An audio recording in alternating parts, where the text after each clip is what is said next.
Vamos a repasar una serie de generalidades de las neumonías. Las neumonías son procesos infecciosos del parénquima pulmonar. Se pueden clasificar según su ámbito de adquisición en extrahospitalarias, adquiridas en la comunidad, intrahospitalarias o nosocomiales, y asociadas al cuidado sanitario. Las extrahospitalarias son las que se desarrollan en el seno de la población general. Hay que considerar que no son extrahospitalarias aquellas que se manifiestan en los 10 primeros días tras el alta de un paciente del hospital, ni tampoco las que lo hacen a partir de las 48 a 72 horas de su ingreso. El concepto de neumonía asociada al cuidado sanitario hace referencia a aquellos pacientes que, sin estar ingresados en un hospital por un proceso agudo, se ven sometidos en mayor o menor grado al contacto con el medio sanitario, pacientes que reciben de forma periódica hemodiálisis o quimioterapia, cuidados de enfermería en su domicilio o institucionalizados en residencias u otros. Por último, recordar el concepto de bacteriófago, que son aquellos virus que infectan exclusivamente bacterias, alguna vez preguntado en el MIR.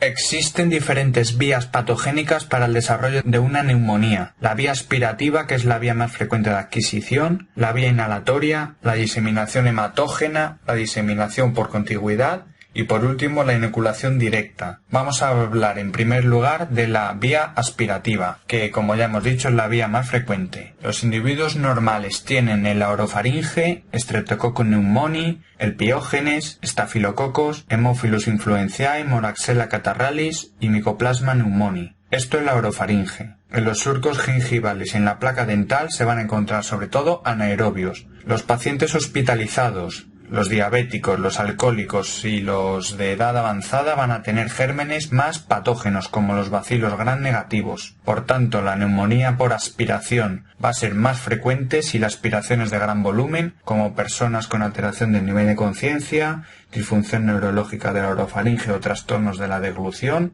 si contiene flora más virulenta como los bacilos gram negativos y si el paciente tiene cuerpos extraños en la aspiración, como por ejemplo cuando se aspira material digestivo. Con respecto a la vía inhalatoria, recuerda que solo se inhalan las partículas menores de 5 milímetros, como curiosidad. Sobre todo se van a inhalar microorganismos atípicos como el Mycoplasma pneumoniae, Chlamydia pneumoniae, Chlamydia psittaci y Coxiella burnetii. A nivel intrahospitalario, la legionela en los suministros de agua y el aspergillus en el polvo de las obras o sistemas de ventilación en mal estado. Con respecto a la diseminación hematógena, sobre todo a partir de una endocarditis bacteriana derecha o infección de catéteres intravenosos, y el germen más frecuente va a ser el Staph aureus.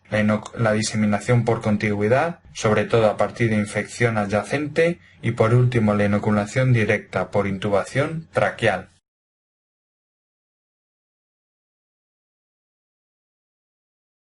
El germen causante de las neumonías va a depender del tipo de neumonía en el que nos encontremos, ya sea esta una neumonía adquirida en la comunidad, una neumonía nosocomial, la neumonía por aspiración que puede evolucionar a una neumonía necrotizante y por último acceso pulmonar, o una neumonía asociada al cuidado sanitario. Vamos repasando parte por parte dependiendo de cada neumonía. En la neumonía adquirida en la comunidad va a depender de si el paciente es un niño o un anciano. En los niños menores de 6 meses, pensar siempre en una Chlamydia trachomatis o en el virus respiratorio sincitial. Entre 6 meses y 5 años, el germen más frecuente es el Streptococcus pneumoniae.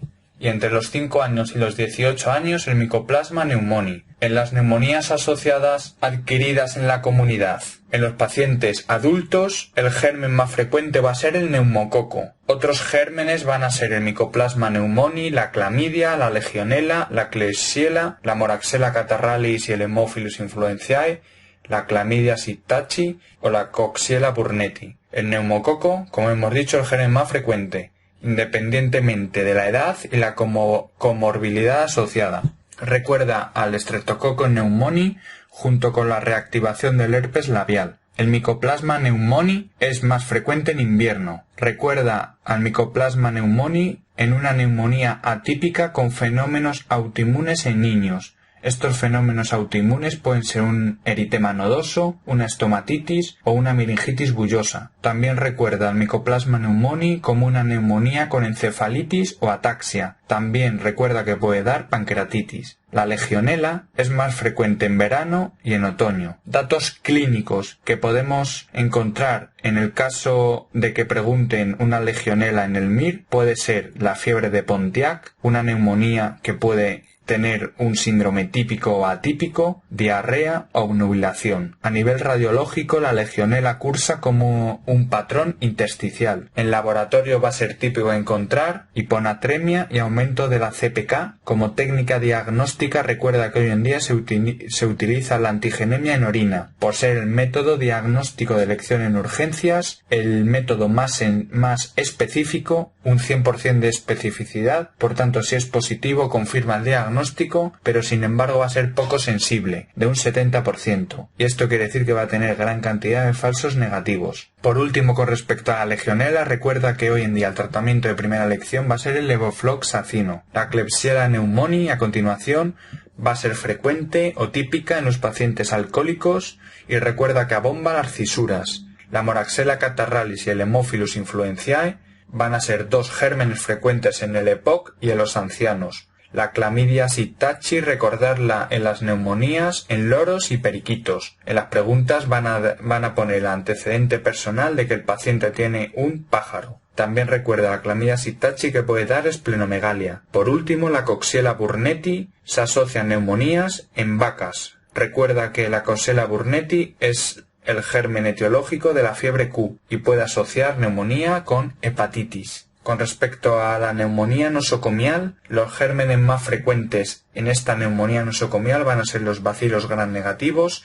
como enterobacterias y Pseudomonas aeruginosa, el Staph aureus, aumentando la frecuencia a este nivel del Staph aureus meticilin resistente, el Streptococcus pneumoniae y los anaerobios, también la legionela. En la neumonía por aspiración o neumonía necrotizante o acceso pulmonar van a ser frecuentes los aerobios y los anaerobios.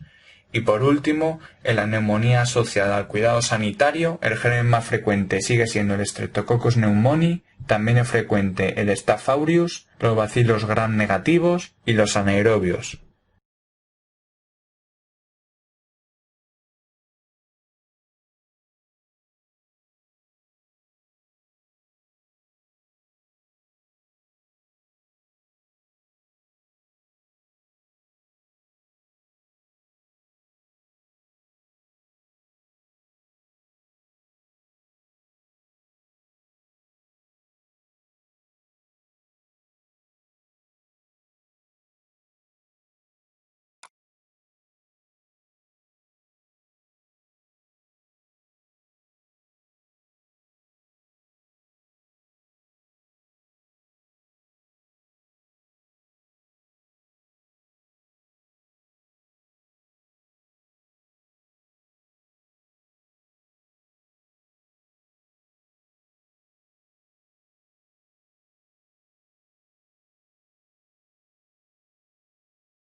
Vamos a diferenciar diferentes síndromes clínicos según nos encontremos ante una neumonía adquirida en la comunidad, una neumonía nosocomial o una neumonía por aspiración.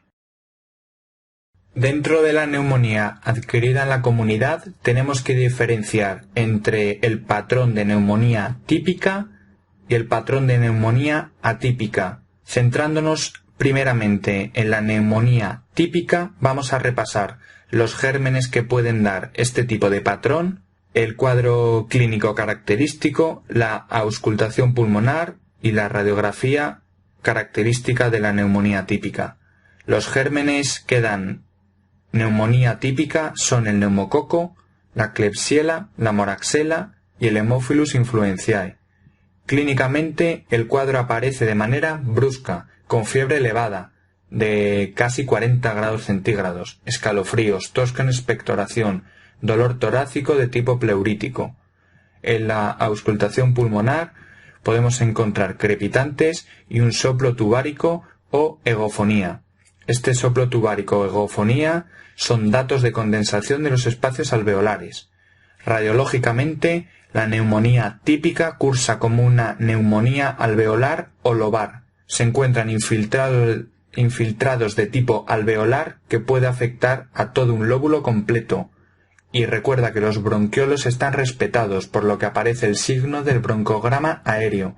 La complicación supurativa más frecuente va a ser el empiema. Repasando ahora la neumonía atípica, también vamos a recordar los gérmenes que pueden dar este tipo de neumonías atípicas, el cuadro clínico característico, la auscultación pulmonar y el patrón radiográfico. Los gérmenes asociados a la neumonía atípica van a ser el Mycoplasma pneumoniae, la Chlamydia pneumoniae, la Chlamydia psittaci y la Coxiella burnetii. Clínicamente, el cuadro es de instauración progresiva, a diferencia de la neumonía típica, recordar. La fiebre no es tan alta, la tos no tiene expectoración y el cuadro es más sistémico con astenia, mialgias y cefalea. En la auscultación pulmonar puede ser normal, aunque a veces se encuentran crepitantes, aunque estos suelen ser menores.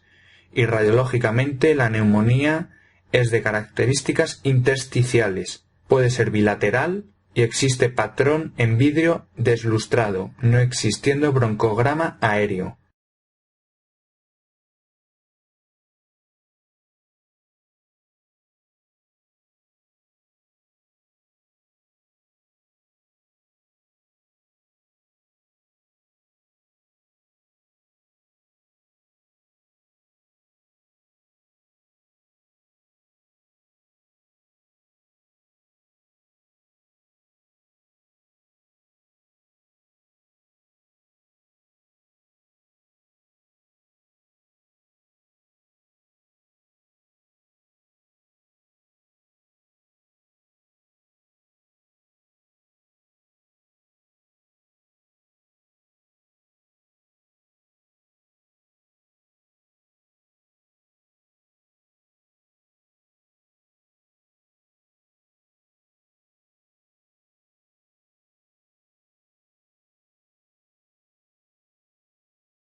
Vamos a repasar ahora una serie de conceptos de la neumonía nosocomial.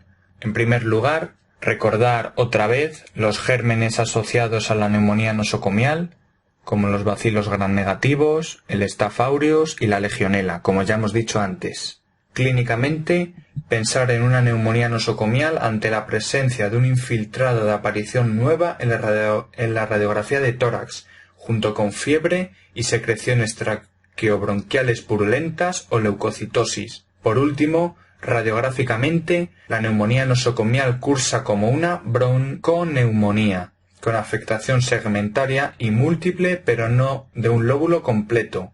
Se afectan tanto los alveolos como los bronquiolos adyacentes, y por tanto no va a haber signo del broncograma aéreo.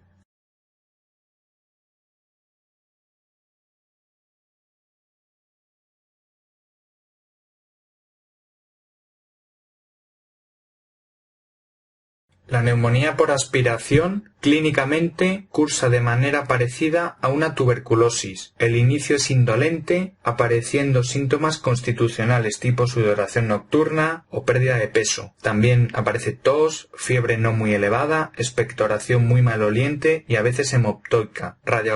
Radiográficamente, la neumonía se localiza en el segmento posterior del lóbulo superior o en el segmento superior del lóbulo inferior, por tanto en zonas declives, y aparece en la radiografía zonas hiperlucentes en el seno de un área condensada, por tanto se ve cavitación con nivel hidroaéreo. Si ya estamos en un grado de neumonía necrotizante, las cavitaciones van a ser múltiples y pequeñas, y si la evolución es ya de absceso pulmonar, la cavitación va a ser única, mayor de 2 centímetros.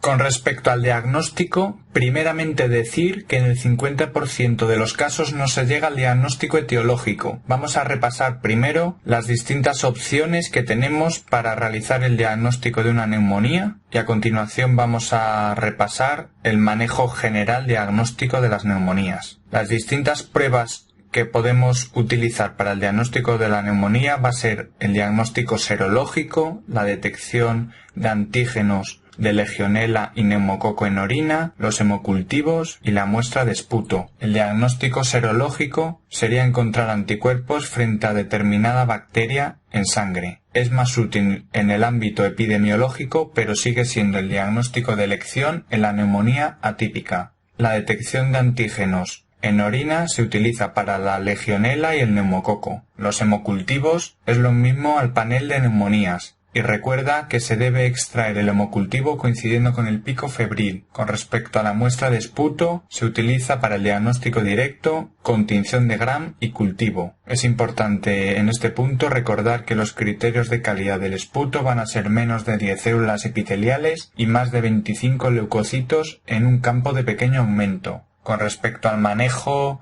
diagnóstico general, tenemos que diferenciar si el paciente va a ingresar o no va a ingresar. Si el paciente está clínicamente estable y no se le va a ingresar, debemos poner tratamiento empírico para la neumonía y no hacer el estudio diagnóstico. Si el paciente, sin embargo, va a ingresar, debemos realizar una serie de pruebas diagnósticas y comenzar inmediatamente con el tratamiento empírico. Las pruebas diagnósticas que se van a hacer al ingreso va a ser un hemocultivo o panel de neumonías, la antigenemia de Legionella en orina y la tinción de Gram y cultivo del esputo. Se ingresa, como ya hemos dicho, con tratamiento empírico. La mayoría de las veces el paciente va bien, pero todos los diagnósticos son negativos y no hace falta hacer nada más. Sin embargo, si el paciente va mal y todos los diagnósticos son negativos, entonces tendríamos que hacer ya diagnósticos invasivos, como la broncoscopia con biopsia transbronquial y la biopsia pulmonar a cielo abierto.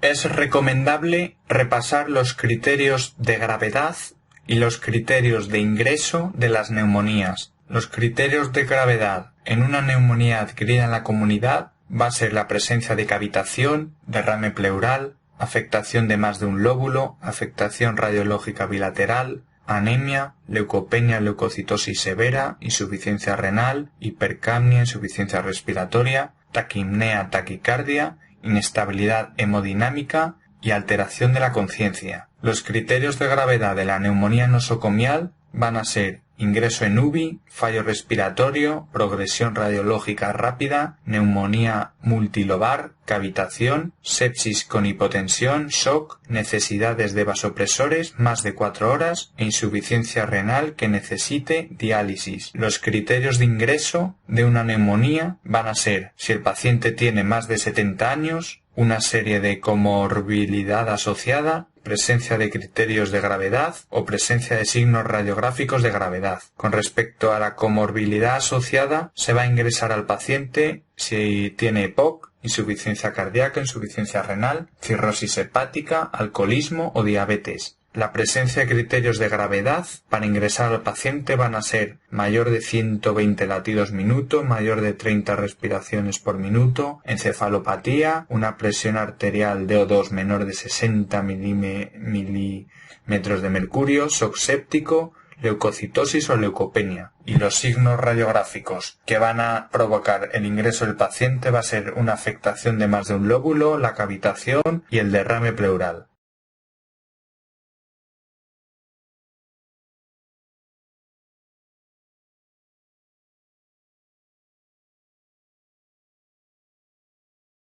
Igualmente, otra vez vamos a dividir el tratamiento según nos encontremos ante una neumonía nosocomial, una neumonía adquirida en la comunidad o una neumonía por aspiración. Ante una neumonía nosocomial, pensaremos en los gérmenes más frecuentes asociados a ella para poner el tratamiento antibiótico que mejor responda a ellos. Por ello vamos a utilizar una cefalosporina de tercera generación junto a clindamicina si pensamos en anaerobios, vancomicina si estamos pensando en un Staph aureus o un macrólido si pensamos en legionela. También podemos utilizar la piperacilina tazobactam, la ceftazidima cefepime, el aztreonam o el meropenem junto con un aminoglicósido para cubrir a la pseudomonas aeruginosa más la vancomicina para cubrir a la Staph aureus meticilin resistente.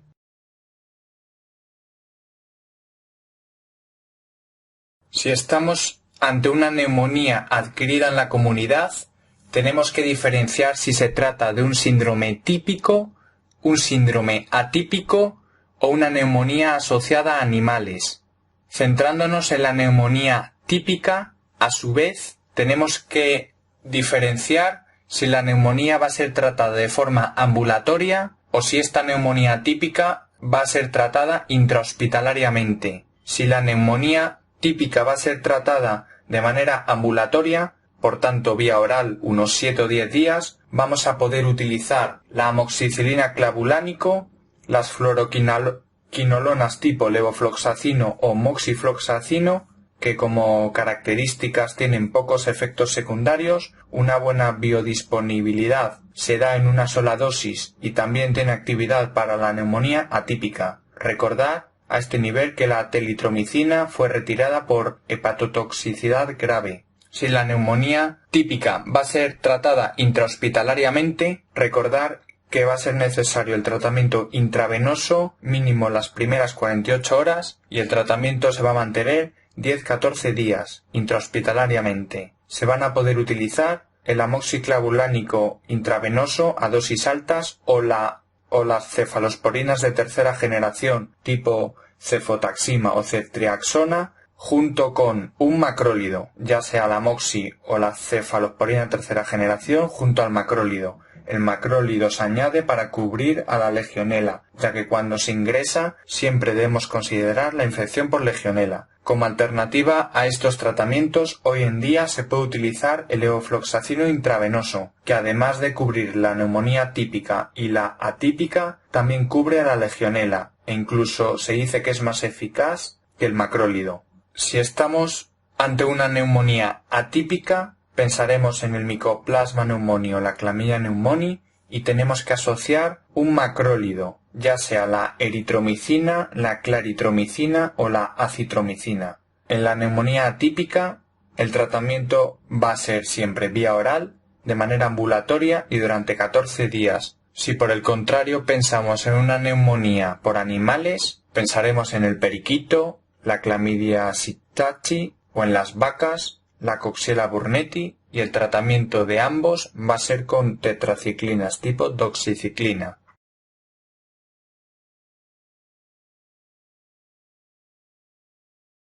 La neumonía por aspiración, neumonía necrotizante o absceso pulmonar se va a tratar con amoxiclavulánico o clindamicina. Generalmente se utiliza el amoxiclavulánico.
Por último, vamos a repasar los aspectos más importantes de la faringoamigdalitis aguda, como es su etiología, su clínica, su diagnóstico, el tratamiento y las complicaciones. Las faringoamigdalitis son habitualmente de etiología vírica, destacando los adenovirus, los virus influenziae, parainfluenziae, herpes simple y virus Epstein-Barr. Otras etiologías son las bacterianas, con el micoplasma, el gonococo o el estreptococo beta-hemolítico. Clínicamente, el cuadro clínico general es similar a todas ellas, con dolor faríngeo, tos, faringe enrojecida, ocasionalmente con placas exudativas blanquecinas en los casos más graves. En general, la presencia de conjuntivitis, rinitis o lesiones ulcerosas en mucosas sugiere una etiología vírica. Existen una serie de cuadros clínicos especiales, como la angina de Vincent, la angina de Ludwig o el síndrome de Lemierre. La angina de Vincent está ocasionada por diversos anaerobios de la flora oral. La angina de Ludwig habitualmente está producida por flora mixta, parte de un absceso apical y desarrolla una infección sublingual y submandibular. Por último, el síndrome de Lemierre, también denominado sepsis posangina, ocasionada por una faringoamigdalitis que produce tromboflebitis séptica de la vena yugular interna, con ocasionales émbolos sépticos pulmonares. El cuadro clínico recuerda que simula una endocarditis tricuspidia. Habitualmente está producida por un bacilo gram negativo anaerobio denominado Fusobacterium necrophorum, cuyo tratamiento es la penicilina. A nivel del diagnóstico, si se sospecha faringoamigdalitis estreptocócica, se debe realizar un test de diagnóstico rápido y comenzar tratamiento con penicilina si fuera positivo. Si el test fuera negativo, habría que realizar cultivo de secreciones faringias, cuyo resultado se obtendría en 24-48 horas, ya que este representa el método más sensible y específico para establecer un diagnóstico de certeza. Con respecto al tratamiento, habitualmente se utiliza la penicilina benzatina en monodosis o la penicilina 5 10 días. En España, la aparición de cepas resistentes a macrólidos desaconsejan el uso de estos antibióticos en el tratamiento de las faringitis estreptocócicas, pero en caso de alergia a la penicilina sí se utilizan los macrólidos. Por último, con respecto a las complicaciones, el Streptococcus pyogenes puede producir síndromes posinfecciosos no supurativos como la fiebre reumática y la glomerulonefritis postestreptocócica.